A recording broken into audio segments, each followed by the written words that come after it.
د ایران امریکای جنگ په منځ کې مذاکرات هم روان دي او بل طرف ته د جنگ تیاری چې دی دا هم کیږي. لکه یو طرف ته د جنگ تیاری کیږي او بل طرف ته چې دی مذاکرات روان دي. د ټرمپ وینا ده چې مذاکرات چې دی هغه د پاکستان په تر باندې کیږي. بل دا ویل دي چې منګه په ایران کې رژیم چینج هم راوسته دی او مذاکراتو خبر هم کوي چې مذاکرات چې دی هغه د پاکستان په تر روان دي ځکه چې سعودي نه هم راغلي دي کسان دغه شانتي د ترکیې نه هم راغلي د مصر نه هم راغلي د مذاکراتو دپاره خو مذاکرات چې دی دغه ځای کې روان دي او دلته کې د ټرمپ خبرو ته چې وګورئ نو ټرمپ چې دی د حملې تیاري چې دی دا هم کوي یوه غټه حمله چې دی دا هم کوي ځکه د هغې خبرې په کوم راغلي دي د ټرمپ دا وینا ده چې په دغه کې رژیم چینج راغلی په ایران کې او دا رژیم چینج چې دی په هغې کې نرمي هم راغلي ده ځکه په ابنای هرمز باندې چې دی اوس جهازونه چې دي دا تیریږي او کم جهازونه چې تیریږي نو هغه د پاکستان په جنډه او د هغې پرچم پې لګېدلی جنډه پې لګېدلي نو هغه جهازونه چې دي ابنای هرمز چې دی هغه پار کوي نو دا خبره چې دی ورسره هم کړې ده او د دې نه مخکې دا هم ویلو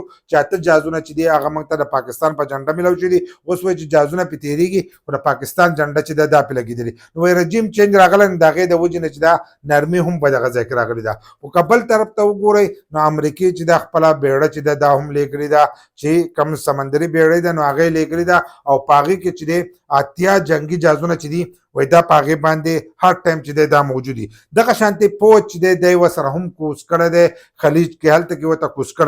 کوز کړی دی نو د جنګ تیاري چې ده دا هم شروع کړې ده خو دلته کې ایران چې دی هغه ورته هم ورته وینا کړې ده که ستا پوځ راغی نو د هغه بعد جهنم چې دی دا به ځئ او وایي زموږ سره 10 لکه پوج دی نو دغه 10 لکه پوج چې دی هغه د وطن دپاره چې دی ځان قربانویم نو یو طرف ته چې دی د جنګ تیاري روان ده د ټرمپ د طرفه چې د جنګ تیاري روان ده ځکه چې خپله بیړۍ چې ده هغه یې لیږلې ده هلته کې پوج چې دی دی کوز کړی دی د دې نه مخکې چې دی هم یې پوج کوز کړی نو د ځمکي او سمندري اپریشن دپاره چې دا تیاري هم شروع کړې ده د هغو یوه جزیره ده چې په هغې باندې قبضه هم لګوي او دلته کې چې دی د مذاکراتو خبر هم کوي چې مذاکرات چې دي دا هم روان دي نو دوه خبرې چې دي هغه په ټرمپ په دې کې لګیا دي یو طرف ته مذاکرات کوي او بل طرف ته د جنګ تیاري کوي مذاکرات چې دی هغه په پاکستان کوي پاکستان دی او په هغې کې ترکیې مصر قطر او سعودي عرب دا ملکونه چې دي دا پکې شامل دي چې دې په دې مذاکراتو کې دي نو تاسو راته ووایئ چې ټرمپ به خپله منصوبه کې کامیاب شي که به نه شي ځکه چې یو طرف ته هغه مذاکرات کوي او بل طرف ته هغه د حملې تیاري کوي